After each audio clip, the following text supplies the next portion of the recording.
The Overend ship was like a floating city of glass and light. Its long halls glowed with soft blue veins of energy that pulsed like the heartbeat of a living thing. The walls were clear in some places, showing the stars beyond, endless and cold.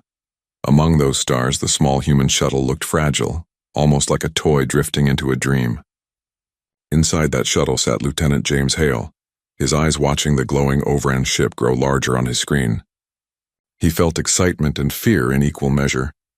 He was the first human officer to be invited aboard an Overend vessel, a sign of trust between two species who had only met a decade ago. Humans had been expanding into new systems, while the Overend had lived quietly in the distant nebulae, believing that life beyond their borders was dangerous and unpredictable. Now, for the first time, a human would live among them. When Hale's shuttle docked, a group of tall, elegant figures awaited him. The Overend were beautiful in an alien way. Their skin shimmered faintly like pearl, their eyes large and luminescent, their voices soft and musical. Each of them wore thin but glowing environmental armor, a second skin that controlled air, temperature, and even emotion. At the front stood Sari, the youngest of them, the ship's language aide. She had studied Earth transmissions for years and spoke human standard with a careful, melodic accent. "Welcome aboard the Overend Harmony. Lieutenant Hale," she said, placing one slender hand on her chest in greeting. "It is an honor to have a guest from Sol." Hale smiled, stepping forward without hesitation. "Thank you, Sari. I'm honored to be here." When he extended his hand for a handshake, she hesitated. The gesture was not part of Overend culture. Touch without armor was unthinkable. Still, she reached out and let their gloves touch. The moment passed with quiet curiosity. The first few days were a whirlwind of introductions. Hale explored the ship, asked questions about the technology, and shared stories about Earth. The Overend were polite but distant. They admired his curiosity, yet many of them whispered privately that humans were reckless, too quick to act, too comfortable with danger. Overend lived in perfect control. Every emotion was managed through their armor's filters. Every meal was sterilized. Every environment was adjusted to comfort. Humans, on the other hand, seemed to thrive in chaos. Sari found herself assigned as Hale's translator and cultural guide. She followed him everywhere, recording his questions and helping him communicate with the crew. She noticed that he laughed easily, sometimes too loudly. He seemed unbothered by the cold air or the occasional flicker in gravity control. Once, when the air filters hummed too loudly near the reactor deck, she asked if it bothered him. He grinned. A little noise never hurt anyone. She tilted her head, confused. But discomfort leads to stress. Stress reduces efficiency. That's true, Hale said, but sometimes discomfort reminds us we're alive. Sari did not understand. To the Overend, alive meant stable. To humans, it seemed to mean enduring. On the fourth evening, Sari went to Hale's quarters to deliver a new schedule for the next day's meeting. The door to his room was slightly open, something no Overend would ever allow. Privacy was sacred. She hesitated, but the light spilling out drew her closer. Inside, she saw Hale lying on his bed, not in his formal clothes, not wearing the environmental armor the ship had provided him. He was sleeping peacefully in a simple cloth uniform. Her heart skipped. She stepped closer, almost in disbelief. His breathing was slow and deep, his chest rising and falling. He was unshielded. The air in the ship was not adjusted for human biology. The humidity alone should have caused him discomfort. Even the light particles in the air, the soft biophotons that carried Overend signals, could have irritated his eyes and lungs. Yet there he was, sleeping as if nothing in the world could harm him.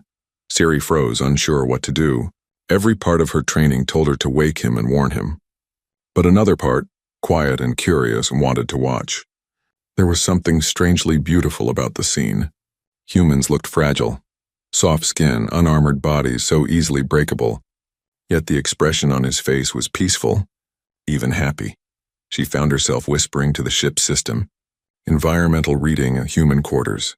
The voice of the ship's AI responded gently. Oxygen level moderate. Temperature slightly below human comfort range. Radiation trace minimal. No distress detected, Sari blinked. No distress? None detected. Human vitals stable. Sleep depth, level 3, it was impossible. Even an Overend without armor would feel pain within minutes. The next morning, Hale woke to the faint sound of the door sliding open. Siri stood there, her faceplate glowing softly. "Good morning," he said, sitting up and stretching. "You're up early." "I came to deliver your schedule," she said, still staring. "You were unprotected." He laughed lightly. "Yeah, I guess I was. Couldn't sleep with that suit on. Feels like being wrapped in plastic." Siri blinked rapidly. "You removed your armor? But this atmosphere is not optimized for you." He shrugged, rubbing his eyes. "Maybe not perfect, but it's fine. I've slept in worse places." "Worse?" "Yeah. During training on Mars base, we had dust storms. Once I fell asleep in a tent that lost pressure halfway through the night. Woke up with frost on my eyebrows." Siri shuddered slightly. "Or at least the Overin equivalent." "And you survived that?" "Of course," Hale said with a grin. "Humans are tougher than we look." She studied him for a moment. "Do you not fear damage? Contamination? Pain?" "Sure I do," he said softly. "But fear's not a reason to stop living. It's a reason to keep going carefully." Siri's glowing eyes dimmed in thought. "We are taught that pain is failure, that it is something to prevent. Maybe that's why you all live so long," Hale said kindly. "But maybe it's also why you stop growing." Later that day, Siri found herself distracted during her translation work. Her thoughts kept returning to the human's words. The way he had spoken, calm, casual but certain, echoed inside her. She thought about her own armor, the smooth surface that protected her from the world. She had never removed it outside her private quarters, even then only for moments. The thought of walking the ship's halls without it felt terrifying. Yet Hale had done exactly that, not out of ignorance but out of choice. That night, as she passed the observation deck, she saw him again. He was sitting by the wide glass window staring at the stars. His uniform was still plain, his hands bare. She approached quietly. "You do not rest much," she said. "Can't sleep sometimes," he admitted. "Too much beauty out there." She sat beside him, unsure what to say. Together they watched the soft currents of starlight ripple through the nebula. "You know," Hale said after a moment, "on Earth we used to look up at the night sky and wonder if we were alone. Turns out we weren't. But I think what's really amazing is that we're still learning how to be together." Siri turned to him. "Together?" "Yeah, different worlds, different ways of living. But maybe we can teach each other. You show us how to build peace. We show you how to live with a little chaos." Siri smiled, a small, hesitant curve of her lips. "Perhaps that is balance." "Exactly." When Hale finally returned to his quarters that night, Siri lingered at the deck window, staring at the stars he loved so much. She touched her chest where her armor was warm against her skin and whispered to herself, "How does he rest so freely? Without fear?" The stars gave no answer, but the question stayed with her. For the first time in her life, she wondered what it would feel like to breathe unfiltered air, and whether courage, not armor, was what truly kept a person safe.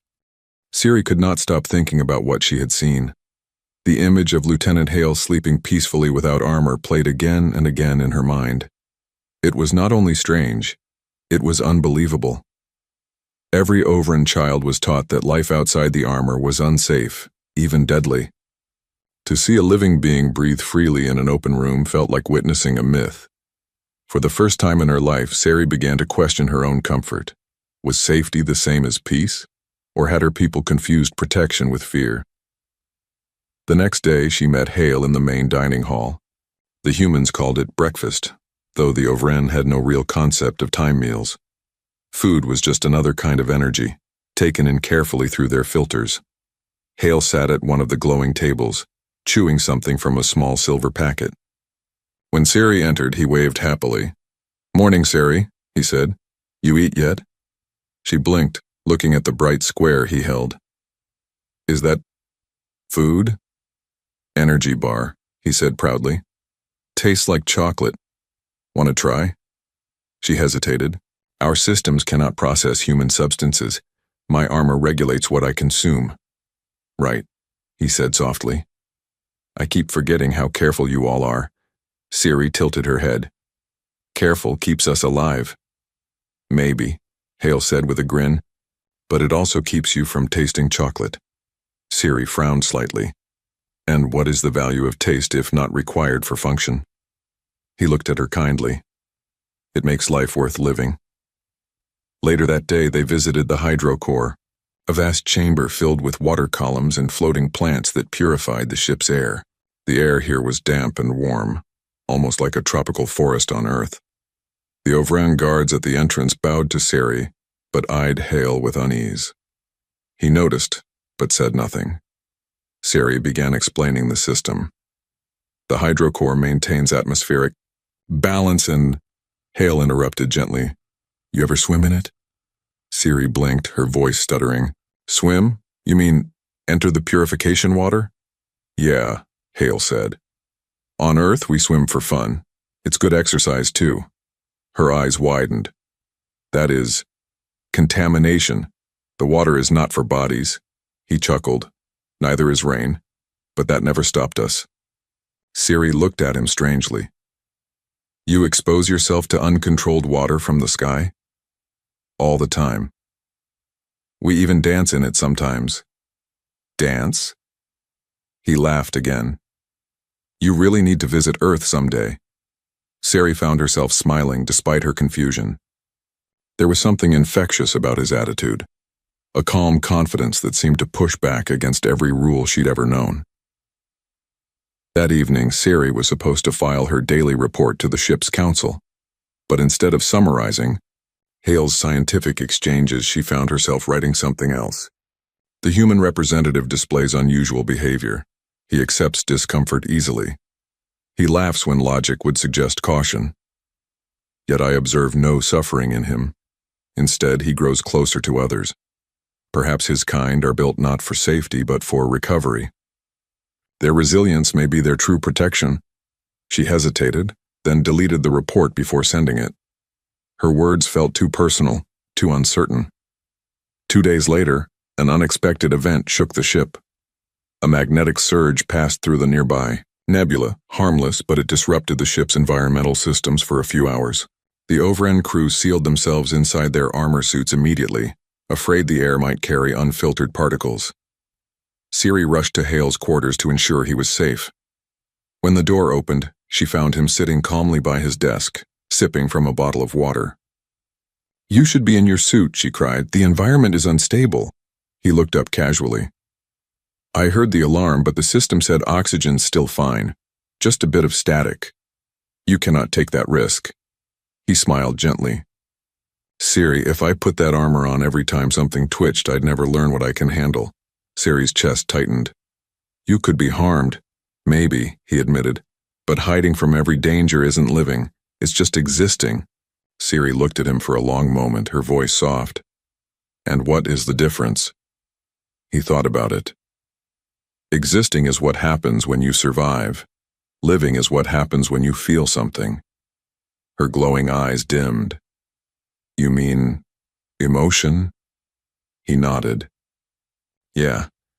Even fear, sadness, pain. They mean you care. That's what makes us human. Sari turned away, her mind spinning. Among her people, emotion was seen as a weakness, something to regulate and suppress. But Hale spoke of it as though it were a source of power. When the surge finally ended, the systems returned to normal. Hale never once put on the protective suit. And yet, when Sari checked his vitals from the medical bay, he was completely unharmed. A few days later, the Ovran Council invited Hale to a formal dinner to honor his stay.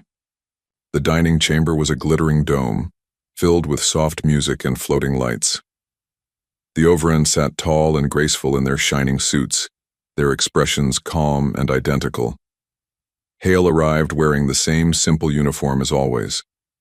Some of the council members whispered quietly, uncomfortable with his bare hands and unfiltered presence. Sari stood beside him, feeling a strange mix of pride and worry. The meal began, if it could be called a meal. For the Ovran, food came in the form of energy crystals, dissolved into light and absorbed through their suits. Hale, however, had brought a small pouch of earth food with him, bread and fruit preserved for space travel. When the council leader raised an eyebrow, Hale smiled politely. Old habit. I like real food. The leader asked, Does it not contain impurities? Oh, plenty, Hale said cheerfully. That's what makes it good. Siri watched as he ate in front of them. So natural, so unashamed. To her, it looked like freedom. After the meal, one elder approached Siri privately. You spend much time with the human. Be careful, young one. Their ways are disorderly. He will teach you to value chaos. Siri bowed respectfully. Perhaps, she said softly, he will teach me to value choice. The elder said nothing more. That night, Siri visited Hale's quarters again. The door was open as always. He was sitting on the floor, surrounded by small metal pieces, parts of a human toolkit. What are you doing? She asked. Fixing my old communicator, he said. Helps me think. She knelt beside him, watching his hands move. Do you ever wish you had armor like ours? To feel safe? He looked up, thinking carefully. Maybe sometimes. But safety's not what makes life good. Challenge does. Every time we fall, we learn something new. Siri lowered her head. You believe in learning through failure? Yeah, he said. If you never fail, you never grow. Siri sat quietly for a while. When I was a child, she said softly, I once removed a small piece of my armor for 5 seconds. The air touched my skin and I cried. My parents told me that pain was a warning, that the world outside was cruel. I never tried again. Hale smiled kindly. Maybe the world isn't cruel, Siri. Maybe it's just honest. She looked up at him, confused but moved. As the lights dimmed across the ship, Siri left his quarters and walked slowly back to her room. Inside, she stood before the mirror, staring at her glowing armor. Her fingers hovered over the release clasp at her neck. For a moment, she hesitated. Her heart pounded, not from fear of the air, but from the fear of herself. Then, very slowly, she opened the seal. A hiss of air escaped. Her face felt the cool touch of the ship's atmosphere. Strange, almost sharp, but alive. It wasn't pain. It was something else. She smiled.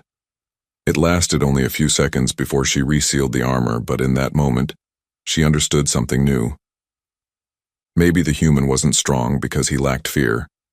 Maybe he was strong because he faced it anyway, and that thought stayed with her long after the lights went dark. Days turned into weeks aboard the Overend Harmony, and life slowly changed in small, quiet ways. Siri noticed it first at the little things. The crew no longer stepped back nervously when Hale entered a room. The whispers that once followed him began to fade, and sometimes when he passed by, a few of the younger Overend even tried to copy his smile, awkward and unsure, but real. Something about his calm presence had begun to melt the invisible walls that surrounded them. Hale never lectured or argued. He simply lived and simply was. He laughed, asked questions, worked alongside engineers, and even helped repair a broken air sensor using tools the Overend found primitive. He never wore armor except during hazardous checks. He said it made him feel more connected to the ship, like he could hear it breathe. Siri still wore her armor, but sometimes late at night, she removed the faceplate for a few minutes. The air felt strange on her skin, dry and cool. It still frightened her, but it also made her feel alive. She never told anyone, except Hale. When she confessed it to him one evening, he smiled softly. That's how it starts, he said. You take a breath and suddenly you realize the world isn't trying to hurt you. It's just waiting for you to step into it. Siri tilted her head. You make it sound simple. It's not simple, Hale said, looking out the window. It just takes courage. One day the ship arrived at Epsilon Vale, a station shared by several alien species. It was a grand structure, glowing with color and movement. Overend ambassadors rarely visited in person. They preferred virtual meetings. But Hale had convinced them to go. He told them, you can't understand life by watching from behind glass. You have to walk among it. So the Overend Harmony docked, and for the first time, a group of armored Overend stepped into a crowded alien hub filled with species from across the galaxy. The lights were bright. The sounds chaotic, laughter, trade, music, life. Hale walked freely, shaking hands, exchanging greetings. The Overend followed, quiet and stiff. Siri watched him closely. She noticed how easily he adapted, how quickly he made others feel comfortable. The way he didn't hide behind technology or shields, but trusted in understanding. When they stopped at a small cafe, Hale bought 2 drinks, one for himself and one for her. "Try it," he said, handing her the cup. "I cannot," she said. "My armor—" "Right," he said gently. "Maybe next time." She hesitated. Then, to her own surprise, she touched the button at her neck and released her faceplate just enough to take a sip. The liquid touched her lips, warm, sweet, a little bitter. Her eyes widened. "It tastes alive," Hale grinned. "That's coffee." When the other overend saw her, a few gasped. But Sari didn't care. For the first time, she didn't feel like she was breaking a rule. She felt like she was learning something. Back aboard the ship, rumors spread quickly. Some said Sari had lost her discipline. Others said the human had corrupted her thinking. But a few whispered something else, that perhaps Hale had opened a door that had been closed for centuries. One evening, the council requested a private meeting with both of them. The chamber was filled with soft white light. The elders stood tall in their shining suits, expressions unreadable. The eldest among them spoke first. "Lieutenant Hale, your presence has been unusual. You have brought ideas that challenge our order." Hale stood calmly. "That was never my goal, sir. I only live the way humans do." The elder turned to Sari. "And you, Sari of the Overend Harmony, you have followed his ways. You have removed your faceplate in public. You have consumed unfiltered substances." Sari bowed her head. "Yes, elder. Do you understand what that means?" "I do," she said quietly. "It means I was afraid, and now I am not." A hush fell over the room. The elder's expression softened slightly. "You risked much." "Yes," Sari said, raising her head. "But I learned something valuable. We call our armor protection, but sometimes it becomes a prison. We wear it not because we must, but because we have forgotten how not to." The elder looked at Hale, then back at Sari. "You believe this human wisdom applies to us?" "Not wisdom," Hale said gently. "Just perspective. You've mastered safety. We've learned survival. Maybe the best future lies between them." The council was silent for a long moment. Finally, the elder said, "Perhaps we will consider your words," that was all. But for Sari, it felt like victory. Weeks passed. The ship continued its journey, now quieter but somehow warmer. The crew still wore armor, but Sari began to notice small changes. A few officers removed their gloves while eating. Others spoke with more laughter, more tone, less formality. Someone even placed a small plant arrived from the hydro core in the open air of the corridor. It began to grow. Hale smiled when he saw it. "See, life finds a way." Sari touched the plant's leaf with her bare hand. "Maybe we are learning too." One night, as they traveled near the outer edge of the star cluster, Sari visited Hale's quarters. He was packing his things. The mission was ending. The Overend had decided to continue peaceful relations with humanity, and Hale was to return home soon. She stood quietly by the door. "You are leaving?" He nodded.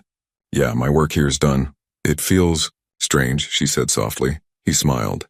"That's how you know it mattered." She hesitated. "I have something for you." She held out a small crystal fragment, a piece of Overend armor polished and faintly glowing. "For protection," she said. Hale took it gently. "Thank you," he said. Then he placed it back in her palm. "You should keep it," she blinked. "Why?" he smiled. "Because you don't need it anymore. But it'll remind you that you're stronger than you think." Her eyes shimmered with light. "You are certain you do not need it?" He shook his head. "I have enough protection already." He touched his chest lightly. "Right here." When Hale departed the next day, the entire crew gathered to see him off. The docking bay shone with pale blue light. Before he boarded his shuttle, Hale turned to them and said, "You taught me a lot, about peace, about patience. I hope I taught you something too." The elder stepped forward and bowed slightly. "You did, human of soul. You reminded us that strength is not only in silence but in spirit." Then, to everyone's shock, Sari stepped out of the line of officers. Her hands trembled, but she reached up and removed her faceplate completely. For the first time, her face was bare before the crew. A gasp spread through the bay. She looked at Hale and smiled. "If humans can sleep without armor," she said softly, "then perhaps we can learn to breathe without it." Hale's smile was warm, proud, a little sad. "You already have." The shuttle doors closed and the human ship drifted away into the sea of stars. Siri stood at the viewing window long after the engines faded from sight. Her reflection looked strange, soft, unarmored, alive. She touched her cheek and whispered to herself, "He was never fearless. He was just brave enough to live." Behind her, the crew stood in silence. Slowly, one by one, they began to remove their gloves, their helmets, their layers. The air of the ship filled with the sound of quiet breaths, unfiltered, uncertain, but real. And for the first time in Ovrant history, the harmony truly lived up to its name. Outside, the stars shimmered brighter than ever.